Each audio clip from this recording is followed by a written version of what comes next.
The sound of my own breathing was the only thing I could hear in that hospital waiting room.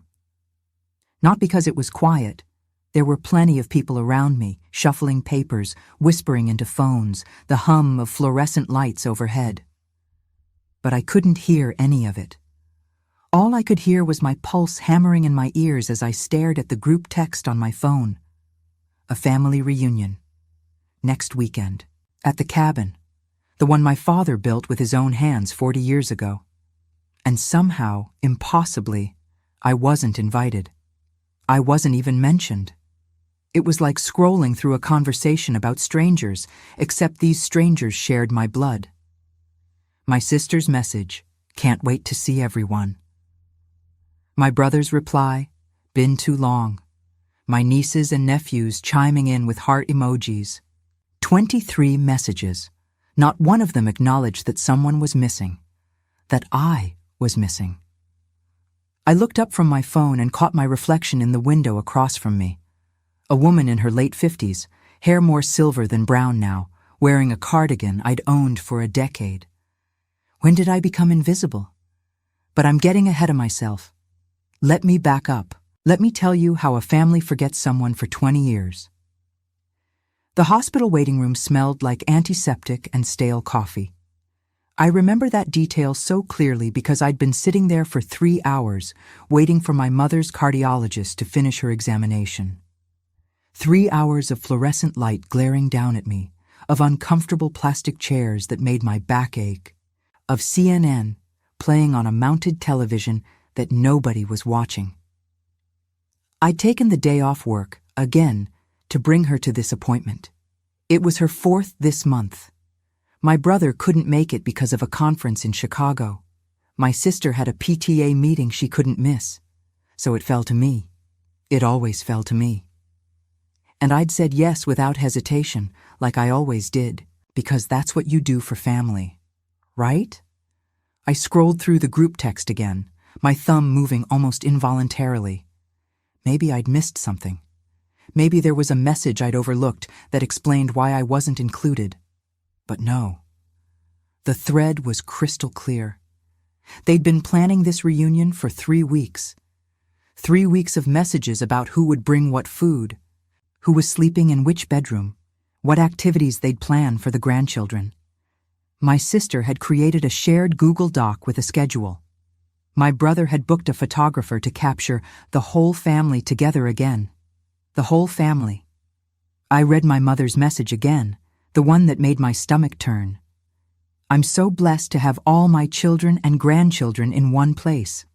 This is what matters most in life, family. All her children. I am her child.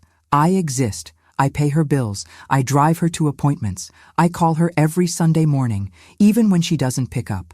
I am here. So, why wasn't I there? In that Google Doc, in those plans, in her definition of all my children? A nurse walked by, her shoes squeaking on the linoleum floor. She smiled at me, that professional, detached smile healthcare workers perfect over years of practice. And I tried to smile back. But my face felt frozen, like the muscles had forgotten how to work. I looked back down at my phone and did something I'd been doing more and more lately. I opened Facebook and searched for my family's profiles. My sister's page was public. She posted constantly. Photos of her kids at soccer games, her husband grilling in their backyard, family dinners at nice restaurants. I scrolled back through the last 6 months. There were at least a dozen family gatherings I didn't know about. A birthday party for my nephew in September. He'd turned 16, and they'd thrown him a surprise party at a bowling alley. My mother was in the photos, laughing, wearing a party hat. Nobody told me about it. A Sunday brunch in October at my brother's house. The caption read, "Nothing better than lazy Sundays with the people you love most." 13 people in the photo. Not me. A Thanksgiving dinner just 2 months ago. This one hurt the most because I'd asked my sister what everyone was doing for Thanksgiving. She'd told me they were keeping it small this year, just immediate family. The photo showed 23 people crammed around an extended table, all smiling at the camera. I counted them: my mother, my brother and his wife, their 3 children and 2 grandchildren, my sister and her husband, their 2 kids and 1 daughter-in-law, my Aunt Carol, my Uncle Jim, my cousins Rebecca and Michael with their families, 23 people, immediate family. I wasn't immediate family. I'd crossed some invisible line, fallen off some mental roster, and nobody had thought to tell me. Or maybe they had thought about it. Maybe they'd made a conscious choice. Maybe someone had said, "Should we invite her?" And someone else had said, "Nah, she's always so awkward at these things." Or she probably has to work anyway. Or, and this is the thought that made my chest tighten, maybe nobody said anything at all. Maybe I simply didn't occur to them. Maybe I'd become so peripheral, so insignificant, that I no longer registered as someone who should be included. That possibility was worse than active exclusion. At least if they'd deliberately decided to leave me out, it would mean they'd thought about me. But to not even cross their minds? To be so thoroughly erased that I wasn't even a consideration? That was a different kind of pain. "Ms. Patterson?" A medical assistant stood in the doorway, clipboard in hand. "Your mother is ready to go. The doctor wants to speak with you about her medication changes." I stood up, my knees cracking, and followed her down the hallway. My mother was sitting on an examination table, fully dressed, looking small and tired. She smiled when she saw me. "There you are, sweetie. I was wondering where you'd gotten to." Sweetie. She called me sweetie, like I was precious to her, like I mattered. So why wasn't I at the cabin? The doctor explained the new prescription schedule, twice daily instead of once. Take with food, watch for dizziness. I listened carefully, asked questions, took notes on my phone. My mother sat there passively, letting me handle it. She'd always been like that with medical stuff. Overwhelmed easily, forgot details. She needed someone to manage it for her. She needed me. Just not at family reunions, apparently. We walked to my car in silence. I opened the passenger door for her, made sure she was settled, buckled her seatbelt because she always forgot. Then I got in the driver's side and started the engine. "Thank you for taking me today," she said, patting my hand. "You're such a good daughter." A good daughter. The words should have warmed me. Instead, they felt like salt in an open wound. "Mom," I heard myself say, "there's a family reunion next weekend, at the cabin." She brightened immediately. "Oh yes, isn't it wonderful? Everyone's going to be there. I can't wait. Your brother is bringing his famous ribs, and Sarah promised to make her potato salad. The kids are so excited." I waited for her to catch herself, to realize what she just said, to notice that I knew about the reunion, which meant I must have seen the group chat, which meant I must have realized I wasn't included. But she just smiled, looking out the window, humming softly. "Mom," I said again, my voice tight. "I wasn't invited." She turned to me, confused. "What do you mean?" "To the reunion. I'm not in the group chat. Nobody told me about it." Her face did something complicated. A flicker of surprise, maybe, or discomfort. But then it smoothed out into that same pleasant, vague expression she wore when she didn't want to deal with something difficult. "Oh, honey, I'm sure it was just an oversight. You know how these things are. Someone probably thought someone else had told you." An oversight. That's what she called it. Like I was a forgotten grocery item, an unchecked box on a to-do list. "It's been going on for 3 weeks, Mom. 3 weeks of planning. There's a Google Doc." She waved her hand dismissively. "Well, you're invited now. You should come. It'll be fun." "I wasn't invited, Mom. There's a difference between being forgotten and being included as an afterthought." She sighed, and I could see irritation creeping into her expression. That look she got when she thought someone was making a big deal out of nothing, when she thought someone was being difficult. "I don't understand why you're getting upset about this. These things happen. Families are busy. You're invited now, so what's the problem?" What's the problem? I was so stunned by the question that I couldn't even answer. I just drove, my hands gripping the steering wheel so hard my knuckles turned white, and took her home. When I pulled up to her house, the house I'd grown up in, the one with the maple tree in the front yard that my father planted the year I was born, she opened the door and paused. "You'll come, won't you, to the cabin?" I looked at her, really looked at her, and I saw a woman who loved me, in her way, but not enough, not in the way I needed, not in the way that remembered I existed without prompting. "I don't know, Mom," I said quietly. She frowned, then leaned over and kissed my cheek. "Don't be stubborn, sweetheart. Family is everything." She got out of the car and walked up her driveway, moving slowly, one hand on her lower back.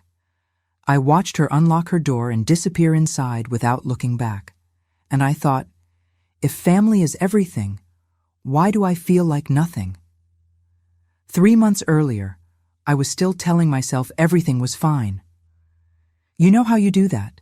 How you convince yourself that the ache in your chest is just indigestion, that the loneliness is just you being dramatic. I was good at that, really good. I'd wake up in my apartment, a 1-bedroom in Queens that overlooked a parking lot, and I'd make my coffee, and I'd think about calling my sister, and then I wouldn't, because the last 3 times I called, she was busy. Not just, "I'll call you back," busy. The kind of busy that means I'm pretending I didn't see your call. I worked as an administrative assistant at a medical billing company, the kind of job that's essential but forgettable. People needed me to keep the office running, but nobody really saw me. Kind of fitting, when I think about it now. My cubicle was in the back corner, away from the windows. I'd eat lunch at my desk most days. Sometimes I'd scroll through Facebook and see my family's posts. My brother's daughter graduated college. My sister's son got engaged. There were photos, dozens of them, big family gatherings I didn't know were happening. Everyone smiling. I studied those pictures like they were evidence in a crime I couldn't quite name. Was I cropped out? Was I ever in the frame to begin with? My desk at work was organized to the point of obsession. Color-coded files, alphabetized folders, a calendar where I marked every deadline, every meeting, every task. My coworkers used to joke about it. "If we ever need to find anything, we just ask Patricia," they'd say. "She knows where everything is." It was true. I knew where everything was because I'd created systems, structures, order out of chaos. I'd made myself indispensable at work because I couldn't seem to make myself necessary at home. My boss, Margaret, was a stern woman in her 60s who'd been with the company for 30 years. She rarely gave compliments, but she relied on me completely. I knew her coffee order, remembered her grandson's birthday, covered for her when she had migraines. One day, about 4 months before the hospital incident, she called me into her office. I thought I was in trouble. I ran through everything I'd done that week, trying to figure out what I'd messed up. But when I sat down across from her desk, she was smiling. "Patricia, I'm retiring in 6 months." I blinked at her, processing. "Oh, congratulations. I'm recommending you for my position. You've earned it.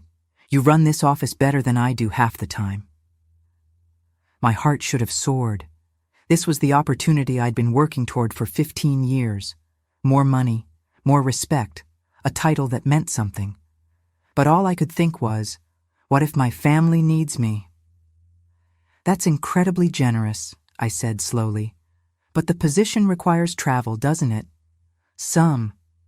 Maybe once a month, 2 days at a time, usually. Nothing too demanding. Once a month. 2 days. What if my mother had a medical emergency? What if my sister needed me to watch her kids? What if there was a family crisis and I wasn't available because I was in some conference room in Cleveland?" "Can I think about it?" I asked. Margaret's smile faded. "Patricia, opportunities like this don't come around often, especially for women our age. You'd be foolish to turn it down." "I know," I thought. "I know I'm being foolish." But I heard myself say, "I have family obligations. I just need a few days to make sure I can balance it all." She studied me for a long moment, and I saw something like pity in her eyes. "Your family is lucky to have you," she said finally. "Make sure they know that." I went back to my cubicle and sat there, staring at my perfectly organized desk, and I wanted to scream, because I knew what I was going to do. I was going to turn it down. I was going to sacrifice this opportunity, this chance to build something for myself, because I couldn't bear the thought of being unavailable for a family that barely remembered I existed. And I did turn it down. I told Margaret that I appreciated the offer, but I needed to prioritize my family commitments. She didn't argue. She just nodded and promoted someone else, a younger woman named Jennifer who'd been with the company for 5 years. Jennifer didn't have family obligations. Jennifer could travel. Jennifer could put herself first. I watched her move into Margaret's office, hang her diplomas on the wall, and I felt something inside me wither. My sister called me 2 weeks after I turned down the promotion. "Hey, can you watch the kids this Saturday? Mark and I want to do a couple's spa day." Saturday. The same Saturday, I'd planned to visit an art supply store and buy watercolors. The same Saturday, I'd promised myself I'd do something for me. "Sure," I said. "What time?" "Drop them off around 9? We should be back by 5. "Okay." "You're the best. I don't know what I'd do without you." And she hung up, already on to the next thing, never asking how I was or what I'd given up to be available for her. I canceled my plans. I showed up at her house at 9, and I watched her kids, sweet children who barely knew me because we saw each other so rarely, and I felt like the loneliest person in the world. I need you to understand something. I wasn't always like this. I wasn't always the forgotten one. When I was younger, I was right there in the center of everything. Family dinners, holiday celebrations, summer road trips to the Jersey Shore. I was the middle child, which people say is the worst position, but I never felt that way. I felt needed. My older brother was the golden child, sure, but I was the peacekeeper, the one who smoothed over arguments, who remembered everyone's birthdays, who organized the family photos into albums my mother never had time to make. And my younger sister, she was the baby, the one everyone doted on. But I had my role. I mattered. Or at least I thought I did. Looking back, I can't pinpoint the exact moment it shifted. It wasn't one dramatic event. It was erosion. Tiny, almost imperceptible changes that I explained away until I couldn't anymore. It started maybe 15 years ago. My mother got sick, cancer, the kind that comes back. I took time off work to help her through chemo. My brother lived in Boston, my sister in New Jersey, both with their own families and demanding jobs. So it fell to me. And I didn't mind. I really didn't. She was my mother. I sat with her through the nausea, held her hand during the panic attacks, slept on the pull-out couch in her hospital room. My siblings visited on weekends when they could. They brought flowers and magazines and good intentions. But I was there in the quiet hours, the 3 a.m. terror, the indignity of bedpans and morphine drips. I remember one night specifically. It was 2 a.m, and my mother woke up crying. Not from pain, though there was plenty of that. From fear. The kind of existential terror that comes when you realize your body is betraying you. That you might die. That all the things you thought you had time for might never happen. I held her hand. It felt so small, so fragile. And I let her talk. She told me about her regrets. Things she wished she'd said to my father before he died. Places she wished she'd traveled. Dreams she'd put aside to raise us. And then she looked at me with tears streaming down her face and said, "You've always been my rock, Patricia. You're the one I can count on. I don't tell you that enough." In that moment, I felt seen, valued, essential. I thought, this is it. This is when everything changes. When she gets better, she'll remember this. She'll remember how I was here. They'll all remember. But people have short memories when it comes to things that make them uncomfortable. Illness, suffering, the ugly parts of caregiving that don't make it into Facebook posts. My mother went into remission, and we celebrated. Big family dinner at a restaurant in Manhattan. Everyone toasted to her strength, her recovery. I remember sitting there, exhausted, my clothes smelling like hospital antiseptic, even though I'd showered twice. And my brother gave a speech, talked about how grateful he was to everyone who supported Mom. He thanked the doctors. He thanked God. He thanked my sister for coordinating the meal deliveries. He never said my name. I caught my sister's eye across the table. She smiled at me, raised her glass, like she knew. Like she was acknowledging my sacrifice without words. I smiled back, grateful for that small recognition. But as the night went on, and people kept toasting and thanking everyone except me, I realized her smile hadn't been acknowledgement. It had been pity. She felt sorry for me. Sorry that I'd given up months of my life. Sorry that nobody was recognizing it. Sorry in that distant way you feel for people whose lives seem smaller than yours. And the worst part? She didn't correct my brother, didn't say, actually, Patricia was there every day. She just let it happen, let my erasure happen right in front of her and said nothing. I told myself it was an oversight. He was emotional, he forgot. But something in me noticed, something small and dark took root. After that night, I started keeping a mental tally, not consciously at first, but it was there. Every time I showed up and they didn't. Every time I gave and they took. Every time I was forgotten. The tally grew. I remember driving home from that dinner, my hands shaking on the steering wheel. I had to pull over twice because my vision blurred with tears. I parked in a McDonald's parking lot somewhere off the highway and I sobbed. Deep, ugly crying that came from a place I didn't know existed. Because I'd realized something I couldn't unrealize. I'd sacrificed months of my life for my mother, and my family had already forgotten. If they could forget that, something so immediate, so significant, what else had they forgotten about me? How much of my life had I spent being invisible? I called Linda that night. We weren't as close then as we would become later, but she'd always been kind to me, a family friend who'd known me since I was a teenager. She answered on the third ring, her voice thick with sleep. "Patricia? It's 2 a.m. Are you okay?" "I don't think I am," I said, and then I told her everything. About the dinner. About my brother's speech. About the months I'd spent at my mother's bedside while everyone else lived their lives. She listened without interrupting, and when I finished, she was quiet for so long I thought she'd fallen asleep. "Linda?" "I'm here," she said.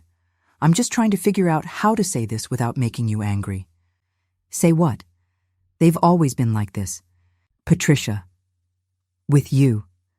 For as long as I've known your family, they've treated you like you're optional. Like you're there to serve a function, not because they actually value you as a person." I should have been offended. Should have defended them. But instead, I felt a rush of relief so intense it made me dizzy because someone else saw it. It wasn't just in my head. "Why didn't you ever say anything?" I asked. "Would you have believed me?" She was right. I wouldn't have. I would have made excuses, defended them, convinced myself she was wrong. I had to come to this realization on my own. After that, I tried harder. I know that sounds pathetic, but I did. I started hosting Thanksgiving at my apartment, even though it was cramped and my oven was unreliable. I sent thoughtful gifts for birthdays and anniversaries. I babysat my nieces and nephews whenever asked, sometimes driving 2 hours round trip to do it. I was the one who remembered everyone's favorite desserts, who knew which uncle couldn't eat gluten and which cousin was allergic to shellfish. I made myself indispensable. Or so I thought. But the invitations started coming less frequently. Family dinners were scheduled around my availability, then scheduled without consulting me at all. I'd find out about them later through photos posted online. "Had such a great time with the fam." My sister would caption a picture of everyone at a restaurant I loved, everyone but me. And when I asked about it, gently, carefully, I'd get the same response. "Oh, it was super last minute." Or, "I thought you were working." Excuses that sounded reasonable until you heard them 10 times, 20 times, 100 times. I started to feel like a ghost, like I was haunting my own family, visible only when they needed something. A ride to the airport, help moving furniture, someone to water the plants while they were on vacation. I said yes every time, because what else could I do? They were my family, and family meant something, right? I believed that loyalty was the most important thing, that if I just kept showing up, kept being there, eventually they'd see me again. Really see me. I was terrified of confrontation, terrified that if I pushed back, if I said how hurt I was, they'd confirm what I already feared, that I wasn't important enough to include. So I swallowed it. Every slight, every forgotten birthday, every event I learned about through Facebook. I swallowed it and smiled and told myself it was fine, that this was just how families worked, that I was being too sensitive. But the thing about swallowing pain is that it doesn't disappear. It accumulates. It builds up inside you like sediment at the bottom of a river, layer upon layer, until one day you realize you're carrying so much weight you can barely move. The sacrifices felt small at first. Skipping a work happy hour because my sister needed me to pick up her kids. Canceling a weekend trip because my brother needed help cleaning out my mother's garage. Saying no to a date because my nephew's birthday party was the same day, even though I knew deep down they wouldn't miss me if I didn't show up. But I went anyway. I always went. I gave up pieces of myself so slowly I didn't notice they were gone. I stopped making plans with friends because I needed to be available. I turned down a promotion at work because it required occasional travel, and what if my family needed me? I let my hobbies fade away. The watercolor painting I used to love, the book club I'd been part of for years. I became smaller, quieter, less of a person and more of a function. The woman who helped, who was there, who didn't complain. I convinced myself this was what love looked like. That sacrifice was proof of devotion, that if I just gave enough, eventually I'd earn my place back at the table. But you can't earn what should be freely given. I know that now. I didn't know it then. There was a moment, about a year before the hospital incident, that should have been my wake-up call. My 50th birthday. I'd never been one for big celebrations, but 50 felt significant. A milestone. I dropped hints to my family for weeks, mentioned it casually in conversations. "Can you believe I'm turning 50 next month?" I'd say to my sister. 50 feels like such a big deal, doesn't it? She'd nod absently, scrolling through her phone and say something like, yeah, that's crazy. But no plans materialized. No one suggested throwing me a party, so I decided to throw one myself. I rented a small room at a restaurant in Midtown, sent out invitations 6 weeks in advance, called it a fabulous 50 celebration, and tried to make it sound fun and casual, not desperate. I invited my family, a few friends from work, some old college acquaintances I'd kept in touch with. 20 invitations. 7 people showed up, none of them family. My brother called the day before to say something had come up with his daughter's soccer tournament. My sister texted me an hour before the party. "So sorry, Mark is sick, and I can't leave him alone with the kids. Hope you have fun." My mother didn't even respond to the invitation. I stood in that restaurant, surrounded by co-workers who were kind, but not close, and I smiled and laughed and pretended it was exactly the party I'd wanted. But inside, I was dying. Inside, I was realizing that I could throw myself a party and explicitly invite my family, and they still wouldn't show up. What did that say about my worth in their eyes? My independence dissolved like sugar in water. I stopped having opinions that might contradict theirs, stopped mentioning things that interested me if they didn't align with family priorities. I remember once, I mentioned I was thinking about taking a painting class, and my sister laughed. Not cruelly, just dismissively. "Since when are you artistic?" she asked. And I didn't bring it up again. I think about that moment a lot, how easily I let it go. How quickly I accepted her version of me over my own. Because the truth was, I'd been artistic. I'd painted all through high school, had even considered going to art school before my mother convinced me to get a practical degree. I'd given it up to be practical, to be responsible, to be the daughter they wanted me to be. And somewhere along the way, I'd forgotten that version of myself, the one who loved color and texture and the way light fell across a canvas. That girl had disappeared, and in her place was this hollow woman who existed only in relation to other people, who had no identity outside of being someone's daughter, someone's sister, someone's aunt. I didn't know who I was anymore, and neither did they. The difference was, they didn't care enough to find out. One Saturday afternoon, I was in Target buying groceries when I ran into an old high school friend, Melissa Carter. We hadn't spoken in probably 25 years, but she recognized me immediately. "Patricia Henderson! Oh my God! I can't believe it's you!" She hugged me enthusiastically, and I hugged her back, startled by the warmth. "It's Patterson now," I said. "I got married briefly in my 30s.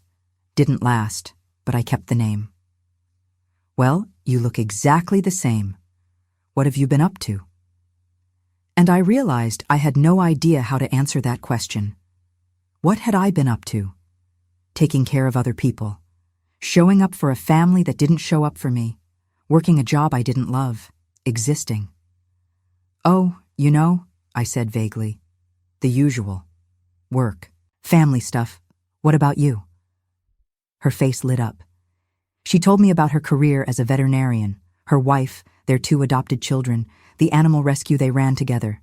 She showed me photos on her phone, her family at the beach, covered in sand and laughing, at a pride parade, holding rainbow flags, at their rescue facility, surrounded by dogs. She looked so happy, so fulfilled, so alive. "We should get coffee sometime," she said, scribbling her number on a Target receipt. "I'd love to catch up properly." I took the receipt and promised to call, but I never did, because sitting across from her, hearing about her beautiful full life, would have been too painful. It would have forced me to confront how empty mine had become. The truth is, I was disappearing, and I was helping them erase me. Every time I said yes when I meant no. Every time I swallowed my hurt and smiled. Every time I told myself it wasn't that bad, that I was overreacting, that families are complicated, and this was just how ours worked. I was complicit in my own erasure. And maybe you're screaming at your screen right now, telling me I should have left sooner, that I should have stood up for myself. And you're right. But love isn't blind. It's paralyzed. It makes you believe that if you just wait a little longer, try a little harder, things will go back to how they were. It makes you forget that sometimes the person you used to be is gone because you traded her away piece by piece for people who never asked you to, but accepted every sacrifice without question. I kept a notebook during those years. I didn't mean to. It started as a way to remember things, birthdays, anniversaries, who liked what. But it became something else. A record of every time I showed up, and they didn't. Every holiday I spent alone. Every text that went unanswered. I'd write things like, "Called Sarah 3 times this week, no response," or "Missed niece's recital, wasn't told about it until after." Reading it now is like looking at evidence of a crime. The crime of slow, deliberate forgetting. And I was the victim. But I was also the one holding the door open, letting it happen. The notebook had a black cover, spiral-bound, from a drugstore. I'd started it innocently enough, just a place to jot down notes so I could be a better daughter, a better sister. But by the end, it had become a catalog of pain, page after page of small rejections. March 15th. Texted Mom to see if she wanted to get lunch. No response. Called the next day. She said she'd been so busy, but didn't suggest rescheduling. April 3rd, Sarah's birthday. Sent flowers and a card 2 weeks early so they'd arrive on time. She posted photos of all the gifts she received on Facebook. Didn't mention mine. May 22nd. Called David to congratulate him on his promotion. He seemed surprised I knew about it. "Oh yeah, thanks," he said. Conversation lasted 2 minutes before he said he had to go. June 10th, Father's Day. Went to the cemetery alone. Put flowers on Dad's grave. Called David to see if he wanted to meet me there. He said he'd already gone earlier this week with his family. When I drove by his house later, his car was in the driveway. He lied. That last one broke something in me. The idea that my brother would rather lie than spend 30 minutes with me at our father's grave. That he couldn't even be bothered to come up with a believable excuse. I sat in my car outside the cemetery, staring at that notebook, and I felt something harden inside my chest, a kind of protective shell forming around my heart. Because if I didn't protect myself, nobody else would. Then came the group text, the one I told you about, the family reunion. And this time, there was no ambiguity. No, we thought you were busy excuse. It was a planning thread that had been going on for weeks. Weeks. They'd rented the cabin, coordinated schedules, assigned who was bringing what food. My sister was handling decorations. My brother was organizing activities for the kids. My mother, who I'd cared for through cancer, had sent a message about how excited she was to have all her children and grandchildren together. All of them, except I wasn't mentioned, not once. I stared at that thread, and something inside me finally cracked, not broke. Cracked, like ice on a lake when the temperature shifts. I could feel it, physical and cold, spreading through my chest. I wanted to scream. I wanted to call my sister and demand an explanation. I wanted to drive to my mother's house and ask her how she could forget me. But I didn't. I sat there in that hospital waiting room. I'd taken my mother to a cardiology appointment, because of course I had. Because I was still showing up even though they'd stopped seeing me. And I realized something. They didn't forget to invite me. They chose not to. There's a difference. Forgetting is passive. This was active. This was a decision they made together, in a group chat I wasn't part of, to plan a family event without me. And that realization was the sacred line, the point where forgiveness ran out. I'd forgiven so much. Years of small slights, forgotten birthdays, unanswered calls. I'd told myself it wasn't intentional, that they were busy, that I was being too sensitive. But you can't accidentally exclude someone from a group chat. You can't accidentally plan a reunion without them. This was deliberate, and I was done. The nurse called my name again, more insistent this time. Ms. Patterson? Your mother is asking for you.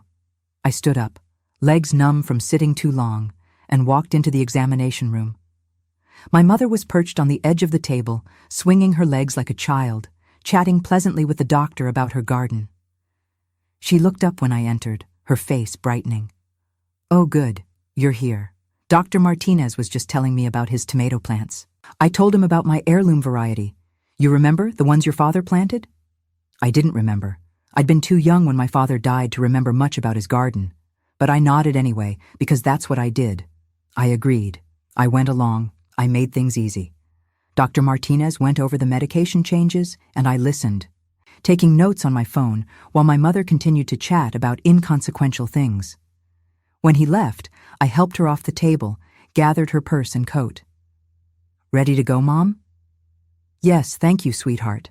I don't know what I'd do without you. Those words. I'd heard them 100 times, 1,000, and they used to fill me with warmth, with purpose. But standing there in that sterile examination room, they felt hollow. She didn't know what she'd do without me, but she could plan a family reunion without me. She needed me for doctor's appointments and prescription refills, but not for the moments that mattered, not for the celebrations and the joy and the togetherness. I was the help. That's all I'd ever been. I didn't confront them right away. I sat with it, let it settle, let myself feel the full weight of 20 years of being invisible. And the more I sat with it, the angrier I got. Not the hot, explosive kind of anger. The cold kind. The kind that sharpens your thinking. I started paying attention in a way I hadn't before. I looked at our family dynamics with clear eyes, and what I saw was a pattern. I was the one who gave. They were the ones who took. And they'd been doing it for so long they didn't even notice anymore. I was a resource to them, not a daughter, not a sister, a function. Someone who could be counted on to show up, to help, to ask nothing in return. And the moment I stopped being useful, or the moment they stopped needing me, I ceased to exist. A friend from years ago reached out around that time. Linda. We'd been close once, before my family consumed all my time and energy. She'd also been part of our extended circle, someone my mother considered a family friend. But she'd had a falling out with them a few years back. Something about a disagreement over my mother's care when she was sick. I never got the full story, but she stopped coming around.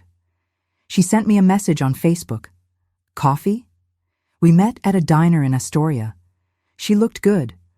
Older, like all of us, but vibrant. Alive in a way I didn't feel. And she looked at me, really looked at me, and said, "You're drowning." I don't know what my face did, but it must have been something because she reached across the table and took my hand. "I see it," she said. I was there too, and I got out. We talked for 3 hours. She told me about how she'd been erased too, how my family had a way of deciding who mattered and who didn't, and once you were on the outside, there was no getting back in. She told me that she'd tried, for years, to fix it, to prove her worth, and then she stopped. And her life got better. Linda ordered us more coffee, and we moved to a booth in the back where we could talk more privately. The diner was one of those old-school places with red vinyl seats and laminated menus that probably hadn't changed in 30 years. It smelled like grease and coffee and comfort. "Tell me something," Linda said, wrapping her hands around her mug. "When was the last time someone in your family asked how you were doing? Like really asked, not just as a formality?" I opened my mouth to answer and realized I couldn't. I genuinely could not remember the last time someone had asked about my life and waited for a real answer. "Exactly," Linda said, reading my face. "They don't see you as a person with needs and feelings and a life of your own. You're an extension of them, a tool they use when it's convenient." "That's harsh," I said, but there was no heat in it, because it was true. "It is harsh, and I'm sorry. But someone needs to say it to you because you're never going to see it on your own. You're too close to it. You've been conditioned your whole life to believe that your worth is measured by how useful you are to them." She pulled out her phone and showed me photos. Her life now: a small house in Vermont, a garden overflowing with vegetables, a pottery studio she'd built in her garage. Friends gathered around a bonfire, laughing. "This is what I have now," she said. "After I left, after I stopped trying to earn love from people who were incapable of giving it." "You make it sound like a cult," I said, trying to lighten the mood. She didn't laugh. "Isn't it, though? Think about it. You've isolated yourself from other relationships to prioritize them. You've given up opportunities and dreams to be available for them. You've ignored your own needs to meet theirs. You've been taught that questioning them makes you the problem. That's textbook cult behavior, Patricia. The only difference is you're related to them." "Do you know," she said, stirring sugar into her coffee, "that on average a victim tries to leave 7 times before finally getting out?" I blinked at her. "Victim?" "That's what you are," she said gently. "You might not want to call it that, but that's what this is. Emotional abuse. Isolation. They've conditioned you to believe you're the problem. That if you just try harder, they'll love you the way you need to be loved. But they won't. They don't know how." Her words hit me like a slap, not because they were cruel, but because they were true. I was a victim. I'd spent 2 decades trying to earn love that should have been unconditional. And I'd failed, over and over, because the game was rigged from the start. Linda became my ally, not in the sense that she fought my battles for me, but in the sense that she reminded me I had a choice, that I wasn't too old to rebuild, that walking away wasn't failure, it was survival. We started meeting regularly. She helped me see the patterns I'd been ignoring, the gaslighting, the way they'd rewrite history to make me the difficult one, the way they'd dismiss my feelings while demanding I validate theirs. And slowly, carefully, I started to plan. Not revenge, not some dramatic confrontation, an exit. Linda gave me homework. That first day at the diner, she pulled out a small notebook, ironically, almost identical to the one I'd been keeping, and slid it across the table to me. "I want you to write down every time someone in your family makes you feel bad. Not just the big things, the small things too. The comments that seem innocent but leave you feeling smaller. The plans made without you. The conversations where you're talked over or ignored. Write it all down." I already have a notebook like that, I admitted. Good. Then you're halfway there. Now I want you to do something else. I want you to write down what you want, not what they want from you, not what you think you should want, what you actually want, for yourself, your life, your future. I stared at the blank notebook. I don't know what I want. I know.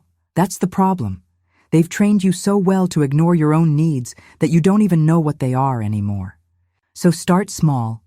Do you like your apartment? It's fine. That's not what I asked. Do you like it? Does it make you happy when you walk through the door? I thought about my apartment. The beige walls I'd never painted because I thought I'd move eventually. The furniture I'd bought secondhand because I was saving money for family emergencies.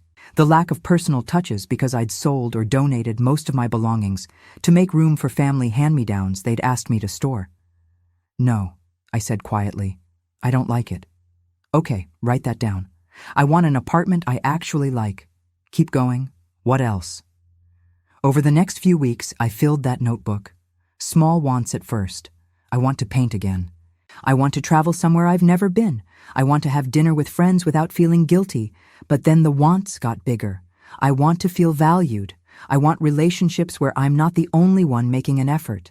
I want to stop sacrificing myself for people who don't appreciate it. I want to matter. And the biggest, scariest want of all, I want to leave. Writing that last one felt like admitting something forbidden, like I was betraying some fundamental truth about family and loyalty. But once I'd written it, I couldn't unwrite it. The thought was there, permanent and undeniable. I wanted to leave. Linda and I met every week, sometimes at the diner, sometimes at her house in Vermont when I could make the drive. She introduced me to her friends, women who'd also escaped difficult family situations. We'd sit around her kitchen table, drinking wine and sharing stories, and I realized I wasn't alone. There were other women who'd given up pieces of themselves to families that took and never gave back. Other women who'd been erased. Other women who'd found the courage to leave. One of them, a woman named Diane, told me about her experience. I spent 30 years trying to fix my relationship with my mother. 30 years of therapy, boundary setting, honest conversations. And you know what I finally realized? She didn't want to change. She liked our dynamic exactly the way it was. She got everything she needed from me, and my needs were irrelevant to her. Once I accepted that, the decision became easy. Was it, though? I asked. Easy? No, she admitted.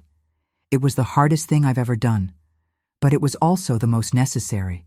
And every day since, I've woken up lighter, freer, more myself. So no, it wasn't easy, but it was worth it. I decided to test them, just once. I wanted to see if I was wrong, if maybe I was overreacting, being paranoid. So I set up a situation where they'd have to show their hand. My birthday was coming up. I didn't announce it, didn't remind anyone. I just waited. And you know what happened? Nothing. Not a text, not a call, not even a Facebook post. My birthday came and went, and not a single member of my family acknowledged it. My mother, who gave birth to me 57 years ago, didn't send a card. My siblings, who I'd celebrated with for decades, didn't reach out. My nieces and nephews, who I'd spoiled every Christmas, didn't even notice. I sat alone in my apartment that night, eating takeout Chinese food, and I felt something shift. It wasn't sadness anymore. It was clarity. They'd shown me exactly who they were, and I finally believed them. The day after my birthday, I woke up with a strange sense of calm, like I'd been waiting for this confirmation, and now that I had it, I could move forward.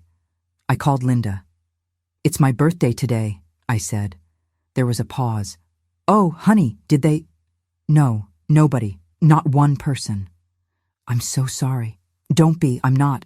Well, I am, but also, I'm relieved." "Does that make sense?"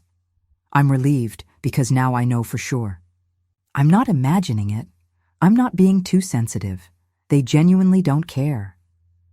"What are you going to do?" I looked around my apartment, at the boxes of family photos stacked in the corner, at the quilt my grandmother made draped over my couch, At the china cabinet full of dishes my mother had asked me to store temporarily 15 years ago.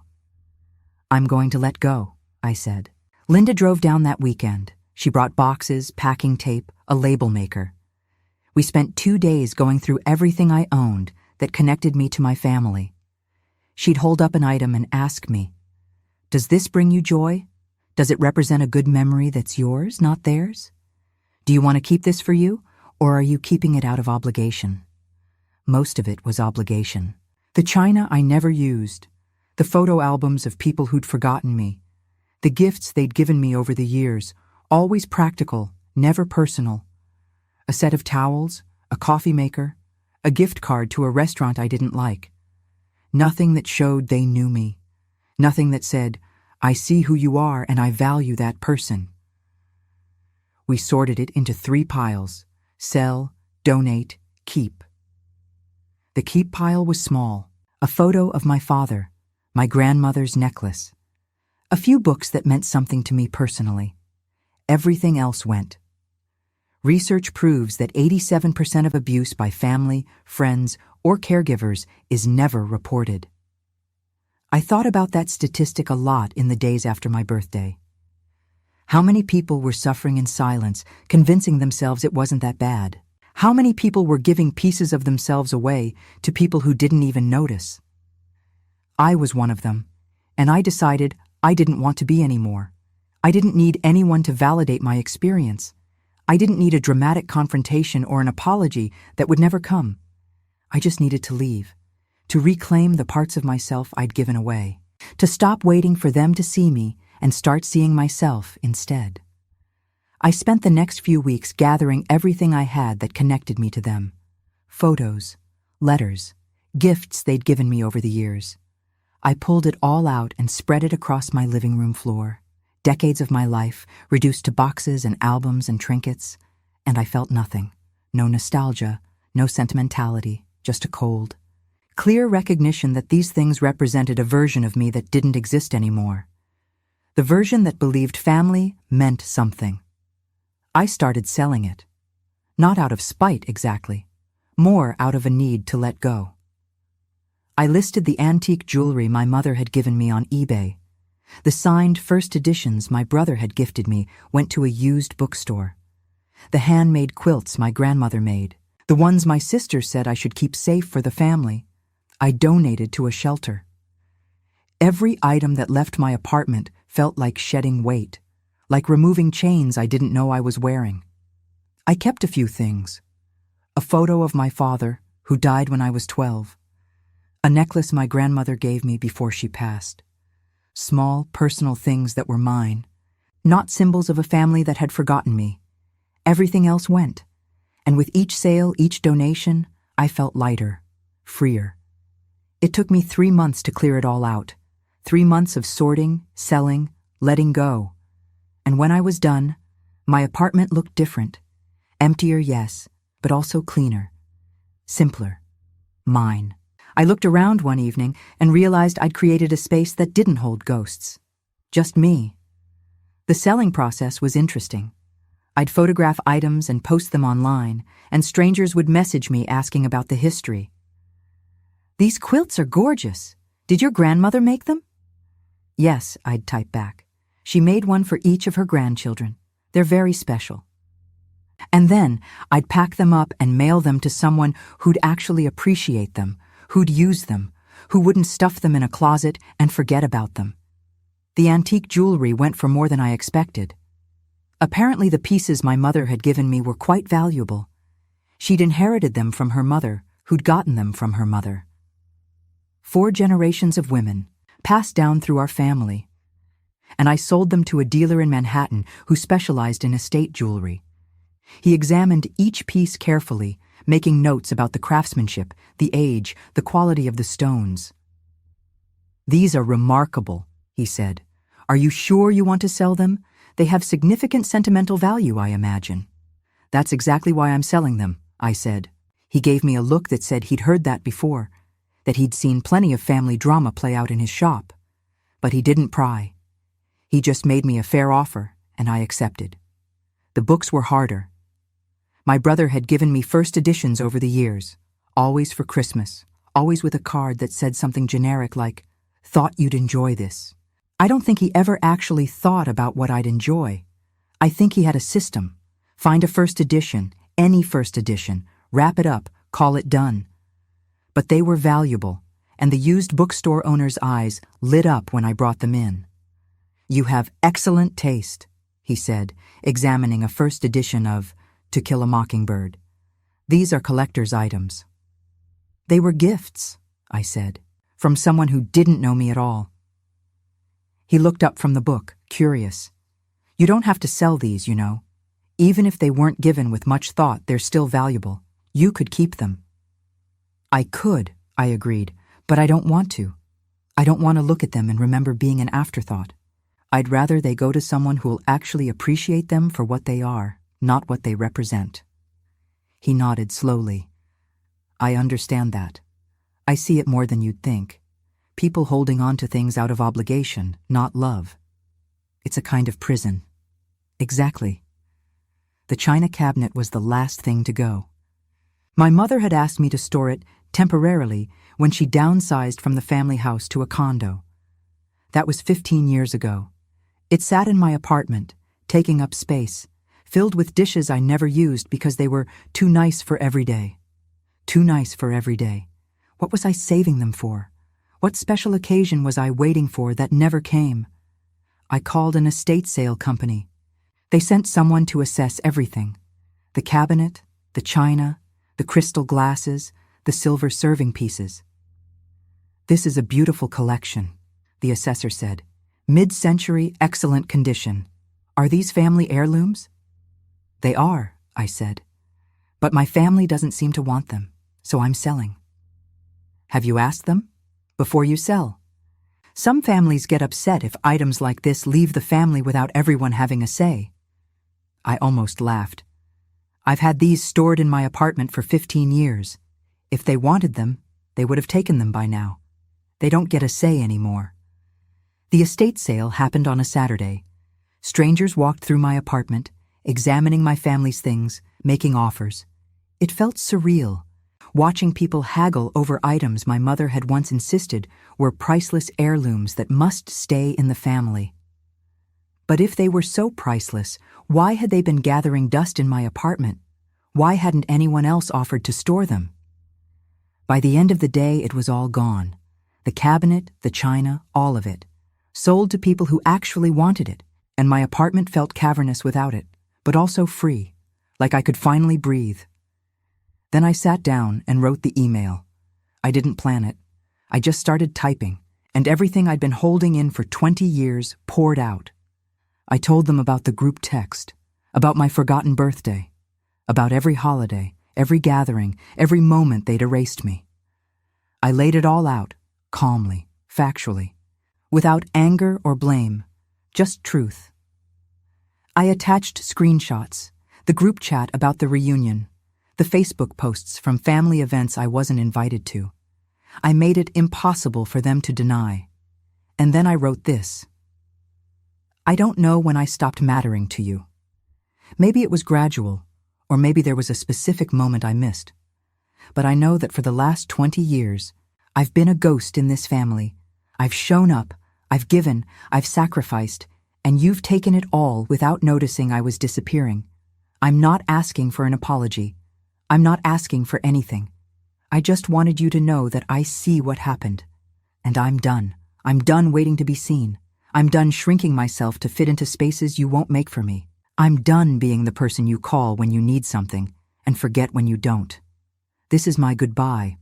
Not out of anger, but out of necessity. I deserve better than to be invisible in my own family. And if you can't see that, then I don't need you to see me at all." I read it over once, twice, made sure it said everything I needed it to say, and then I hit send. To all of them. My mother. My siblings. Even my nieces and nephews, the ones old enough to have their own emails. I sent it, and then I closed my laptop. I didn't wait for responses. Didn't refresh my inbox obsessively. I just walked away. Actually, that's not entirely true. I didn't walk away immediately. I sat there for probably 10 minutes, staring at my closed laptop, my heart racing. Part of me wanted to open it back up, to unsend the email, to take it all back and go back to being invisible, but at least still connected. But I didn't. I stood up, put on my coat, and I went for a walk. It was early evening, that time in autumn when the light turns golden and the air smells like wood smoke and dying leaves. I walked through my neighborhood, the same blocks I'd walked 1,000 times, but everything looked different, sharper, more vivid. I felt like I'd been living in a fog for years and it had suddenly lifted. I walked for 2 hours, no destination, just moving, and somewhere around hour 2, my phone started buzzing.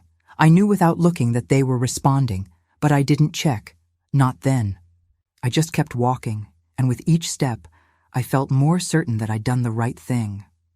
When I finally got home, I made myself tea and sat on my couch. Then, and only then, did I open my phone. The responses came, of course. My sister was the first. A defensive, angry message about how I was being dramatic, how I'd always been too sensitive, how they'd done nothing wrong. My brother sent a terse reply saying I was stirring up trouble for no reason. My mother called, left a voicemail saying she didn't understand why I was upset, that she'd always loved me. Not one of them acknowledged the proof I'd sent. Not one of them said they were sorry. They doubled down, rewrote history, made me the villain in a story where I'd only ever tried to be part of the family. And you know what? I felt nothing. No anger, no hurt, just a distant kind of pity for people who couldn't see what they'd lost. Or maybe they could see it, and they just didn't care. Either way, it didn't matter anymore. I blocked their numbers, unfriended them on social media, removed every connection that would let them reach me, and then I moved on. Do you think that was fair?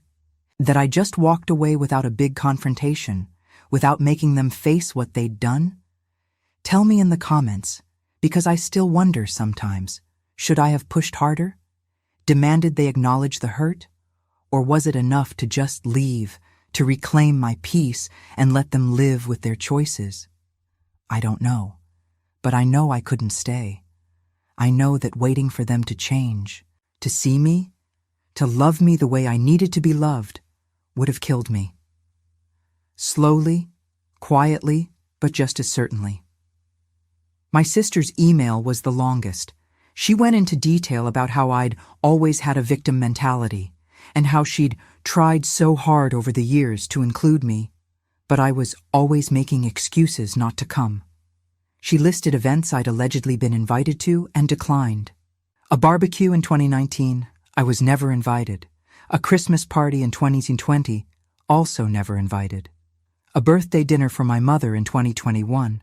I'd been visiting a sick friend in the hospital and had told her I'd stop by after. But when I got there, the restaurant was closed, and nobody answered when I called to ask where they'd gone.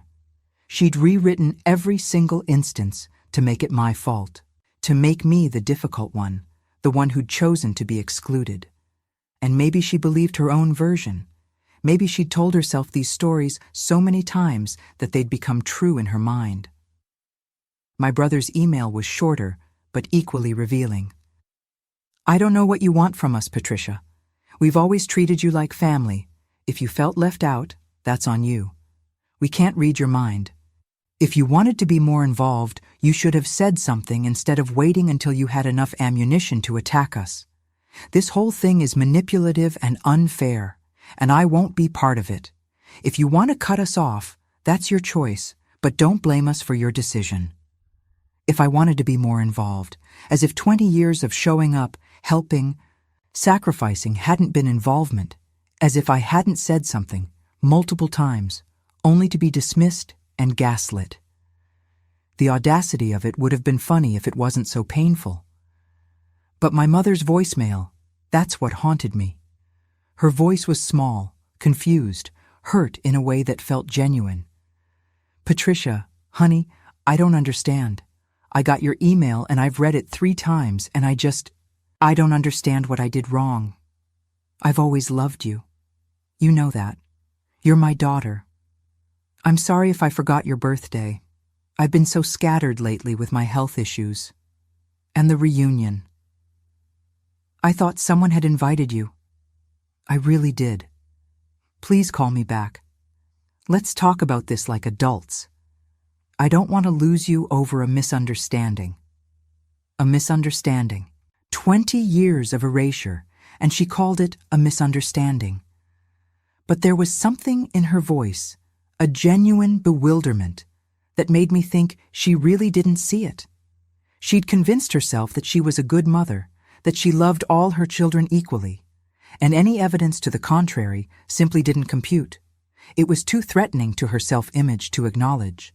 So she rewrote it, made it a misunderstanding, made it my overreaction, made it anything other than what it was, a pattern of neglect and dismissal that had been going on for 2 decades. I saved the voicemail, not to torture myself, but as a reminder, because I knew there would be moments when I'd doubt myself, when I'd wonder if I'd been too harsh, if I should reach out, if maybe they'd been right and I was the problem. And in those moments, I could listen to that voicemail and remember, they will never see what they did. They will never acknowledge the hurt. They will always make it about them, their confusion, their hurt feelings. And I deserved better than that. Months passed. The seasons changed. I stopped checking to see if they'd reached out, stopped wondering if they missed me. I started filling my time with things that mattered to me. I'd always loved art, but I'd let it go somewhere along the way. Told myself I wasn't good enough, that it was a waste of time. But I bought a set of watercolors and some paper, and I started painting. Badly at first. My hands were out of practice, my eye unpracticed. But I kept at it. I painted the view from my apartment window, the parking lot, the buildings beyond, the sky at different times of day. I painted my memories, the good ones, the ones that belonged to me and not to a family that had forgotten me. I painted faces of people I'd met, strangers on the subway, the barista at my local coffee shop who always remembered my order. I painted myself. Not as I was, small and invisible, but as I wanted to be. Bold, present, alive. And slowly, stroke by stroke, I started to feel like a person again. Not just a function, not just someone's daughter or sister or aunt, just me. I joined a local art group, a bunch of amateurs who met in a community center every Thursday night. We'd paint together, critique each other's work gently, share stories. They didn't know about my family, didn't know I'd spent 20 years disappearing. They just knew me as the woman who liked watercolors and had a good eye for color. And that was enough, more than enough. The art group became my anchor. There were 8 of us regulars, me, 2 retired teachers, a nurse who worked night shifts, a grad student studying architecture, a woman who owned a flower shop, a man who drove a bus, and a teenager whose parents made her come to build her college resume, but who actually had real talent. We were a random collection of people who never would have met otherwise, but we became something like a family. The real kind, where people saw you and valued you just for being yourself. One Thursday, about 6 months after I'd sent the email, I brought in a painting I'd been working on. It was a self-portrait, sort of. Abstract, mostly colors and shapes, but there was a figure in the center, a woman standing in light. I'd painted her facing forward, hands open, like she was ready to receive something. Or maybe offer something. I wasn't sure which. "That's powerful," said Janet, one of the retired teachers. "There's a lot of emotion in it." "It's about letting go," I said, "and also about claiming space, about being visible." "You've really found your voice these last few months," said Marcus, the bus driver. "Your early work was good, but tentative. This is confident, bold." Bold. Nobody had ever called me bold before. I'd been called reliable, helpful, nice, but never bold, and hearing it felt like being given a gift I didn't know I needed. That night, I went home and looked at all the paintings I'd done since I'd cut off my family. Dozens of them, covering every surface of my apartment. And I realized Marcus was right. The early ones were timid, apologetic, like I was afraid to take up space on the canvas. But the recent ones were different. They were loud, vibrant, unapologetic. I was finding myself again. Or maybe I was finding myself for the first time. I started traveling. Small trips at first, a weekend in the Catskills, a week in Vermont. I'd never traveled alone before, always worried about what my family might need while I was gone. But they didn't need me. They never really had. And once I accepted that, the world opened up. I went to art museums, hiked trails, sat in cafes and read books. I met people, had conversations with strangers that went deeper than anything I'd had with my family in years. I felt alive in a way I hadn't in decades. And the best part? I didn't miss them. I thought I would. Thought there'd be this gaping hole where they used to be. But there wasn't. There was just space. Clean, open space that I got to fill with things that mattered to me. One evening, I was painting in my apartment, working on a landscape of a lake I'd visited, when I realized I was happy. Actually, genuinely happy. Not the fake contentment I'd convinced myself was enough. Real joy. The kind that bubbles up from somewhere deep and makes you smile for no reason. And I thought, this is what I gave up for them. This feeling. This life. And I was angry for a moment at all the years I'd wasted. But then, I let it go. Because I couldn't get those years back. But I could make sure the ones ahead were mine. I could make sure I never disappeared again.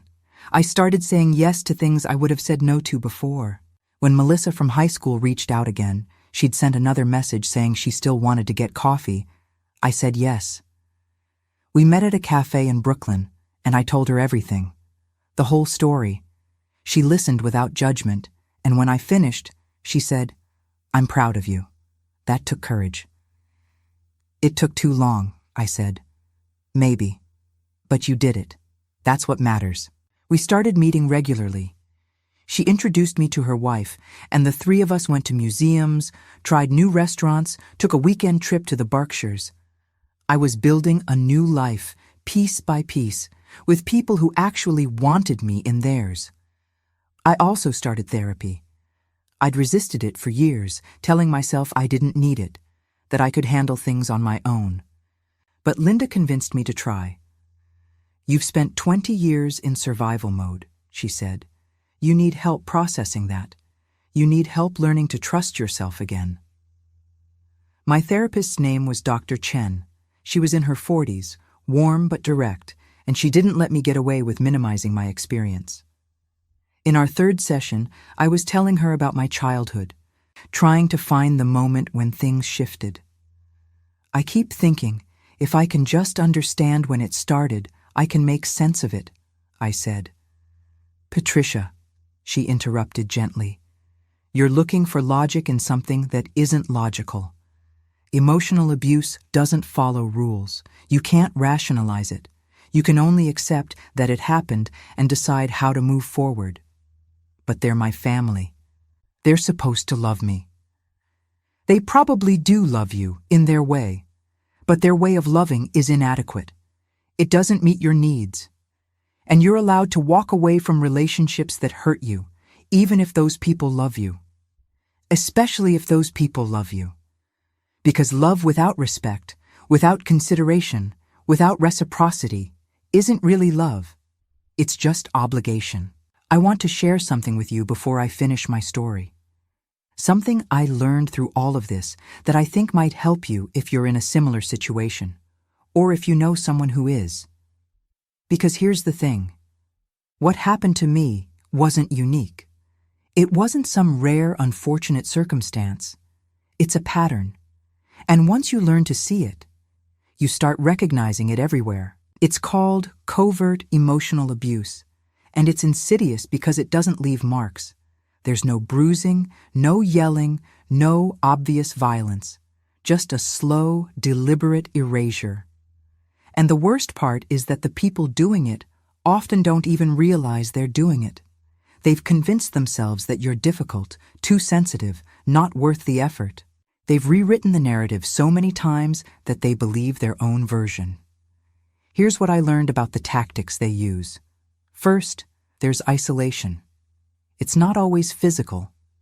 Sometimes it's just making you feel like the outsider in your own family, scheduling things without you, having inside jokes you're not part of, creating a dynamic where you're always on the periphery. They make you believe it's your fault, that you're not trying hard enough to be included. But the truth is, they're actively excluding you. Second, there's gaslighting. When you bring up your hurt, they deny it. They tell you it didn't happen that way, that you're remembering wrong, that you're making a big deal out of nothing. Over time, you start to doubt your own reality. You think maybe you are too sensitive, maybe it is all in your head. But it's not. Your feelings are valid, your memories are real. And if someone is consistently making you question your own sanity, that's a red flag. Third, there's the double standard. They demand your loyalty, your time, your energy. But they don't give it back. You're expected to show up for them. But they're allowed to be too busy for you. You're supposed to forgive their mistakes, but yours are held against you forever. It's exhausting, trying to meet standards that only apply to you. And fourth, there's the flying monkeys. That's a term from psychology, referring to the people who enable the abuse. In my case, it was family members who saw what was happening but said nothing, who went along with my exclusion because it was easier than standing up for me, who maybe even felt bad about it, but not bad enough to do anything. These people are complicit. They might not be the ones actively hurting you, but they're allowing it to happen. And that's a choice too. If you're reading this and you recognize these patterns in your own life, please know, it's not your fault. You didn't cause this. You can't fix it by trying harder or being better, because the problem isn't you, it's them. And the best thing you can do for yourself is to set boundaries. Real, firm boundaries. And if they can't respect those boundaries, then you have to decide if the relationship is worth keeping. Sometimes, the healthiest thing you can do is walk away. I'm not saying it's easy. It's not. Walking away from family feels like a failure, like you're giving up on something sacred. But sometimes, the people who share your blood aren't the ones who deserve your loyalty. Sometimes, the family you choose, the friends, the community, the people who see you and value you, is more real than the one you were born into. And that's okay. It's more than okay. It's necessary. So, if you're feeling invisible in your own family, if you're giving and getting nothing back, if you're questioning whether you're the problem, you're not.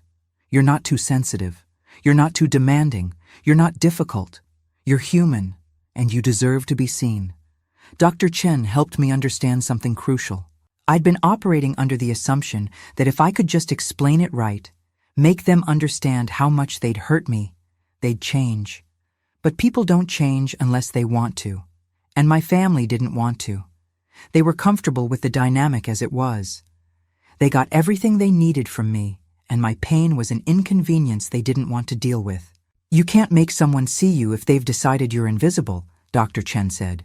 And more importantly, you don't need them to see you. You just need to see yourself. That became my mantra. I don't need them to see me. I just need to see myself. And slowly, I started to. I started recognizing my own worth, my own needs, my own right to take up space in the world. I started understanding that walking away wasn't giving up. It was choosing myself. And I'd never done that before, not once in my entire life. I'd always chosen them, their needs, their comfort, their version of reality, and it had nearly destroyed me. 1 year after I sent the email, I threw myself a party. Not a big one, just a gathering of the people I'd come to care about. Linda and her friends, Melissa and her wife, my art group. My therapist even stopped by for a few minutes. We ate good food, drank wine, laughed. And at one point, I looked around my apartment, now painted in colors I actually liked, decorated with my own art, filled with people who genuinely cared about me, and I felt overwhelming gratitude. Not for my family, for what they'd put me through, but for myself, for having the courage to leave, for choosing to build something new, for surviving. Thank you for staying with me until the end of this. I know it's been heavy. I know it's hard to hear stories like this, especially if they hit close to home, but I wanted to share it because I needed to, because for 20 years I swallowed my truth to keep the peace, and I'm done with that. Now I want to hear from you. Where are you listening from right now? What time is it where you are? Are you at home, at work, on a commute? Drop a comment and let me know. And if this story resonated with you, if you saw pieces of your own life in mine, hit that like button. It helps more than you know. I also want to ask you something. What would you have done in my place? Would you have walked away like I did, or would you have tried harder to make them see? Would you have confronted them in person, or was the email the right move? I'm genuinely curious. Tell me in the comments what you think. And if you know someone who's going through something similar, share this video with them. Sometimes just knowing you're not alone makes all the difference. If you want to hear more stories like this, make sure you're subscribed. I share new ones every week, and trust me, you don't want to miss what's coming next. There's one about a woman who discovered her husband's secret family, and another about a mother-in-law who tried to steal her grandchild. Both stories are incredible, and I think you'll love them. Links are in the description. Before I go, I want to say this. Take care of your heart. Protect your peace. Don't let anyone make you feel small, especially the people who are supposed to love you. You deserve better. And if the people in your life can't see that, then maybe it's time to find people who can. Until the next story, take care of your heart. And remember, you're not invisible. You matter. Even when it doesn't feel like it, you matter. There's an epilogue to this story that I think is important to share. About 18 months after I cut them off, I got a message from my niece, Emma. She was 24, just graduated from college, and I'd always had a soft spot for her, even though we barely knew each other. The message said, Aunt Patricia, I know you're not talking to the family anymore, and I understand why. I read the email you sent. My mom left it open on her computer, and I read it. I just wanted to say, I'm sorry. I'm sorry we didn't include you. I'm sorry I didn't notice you were being left out. I was young and self-absorbed, and I didn't see what was happening, but I see it now. And if you ever want to get coffee or something, no pressure, I'd really like to get to know you. The real you, not the version of you the family created. Again, no pressure. I just wanted you to know that someone sees you, someone is sorry. I cried when I read that message. Cried in a way I hadn't let myself cry through the whole ordeal. Because it was the acknowledgement I'd been waiting for. Not from everyone, but from someone. And it mattered. We met for coffee 2 weeks later. She was nervous, I could tell, and so was I. But we talked for 3 hours. She told me about her life, her struggles with her own mother, my sister, how she'd started to see the family dynamics more clearly as she got older. And I told her my story, the real story, not the sanitized version. She listened, really listened, and when I finished, she said, I want to do better. I don't want to be like them. Will you help me learn how? And so we built a relationship, a real one, based on mutual respect and genuine care. She's the only member of my biological family I still talk to. And that's enough, more than enough. As for the rest of them, I heard through Emma that my mother asks about me sometimes, wonders how I am, whether I'm happy, if I'll ever come back. My brother got divorced and apparently thought about reaching out to me during that difficult time, but decided against it.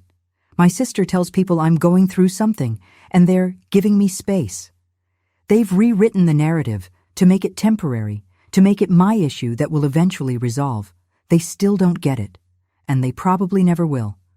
But that's okay. I don't need them to get it anymore. I've built a life I love. I paint several times a week. I travel at least once a month, even if it's just day trips to nearby towns. I have friends who know me, really know me, and value what they know. I'm dating someone, a kind man I met at an art supply store who thinks my paintings are brilliant and who always always shows up when he says he will. I got a new job at a nonprofit that helps women leaving abusive situations. Turns out, my experience gave me insight and empathy that's incredibly valuable in that work. I help other women see the patterns, set boundaries, rebuild their lives. And every time I help someone, I heal a little bit more. My apartment is filled with color now. My own art on the walls, plants everywhere, books I actually want to read. It's small, but it's mine in a way it never was before. Every item in it I chose because I wanted it, not because someone gave it to me or asked me to store it. It's a space that reflects who I am, not who I was supposed to be. And most importantly, I'm visible to myself. I know who I am now, what I like, what I need, what I won't tolerate. I have boundaries that I enforce. I have self-worth that doesn't depend on other people's validation. I have a life that's mine. So when people ask me if I regret cutting off my family, the answer is simple: no. Not even a little bit. I regret that it took me so long. I regret the years I wasted trying to earn love that should have been freely given. But I don't regret leaving. That was the best decision I ever made. It was the decision that saved my life. And if you're in a similar situation, I hope you know that you can make that decision too. You can choose yourself. You can walk away. You can build something new. It won't be easy. It might be the hardest thing you ever do. But on the other side of that hard thing is freedom, peace, joy, the life you deserve. So take care of your heart, protect your peace, and remember, you're not invisible. You matter, always.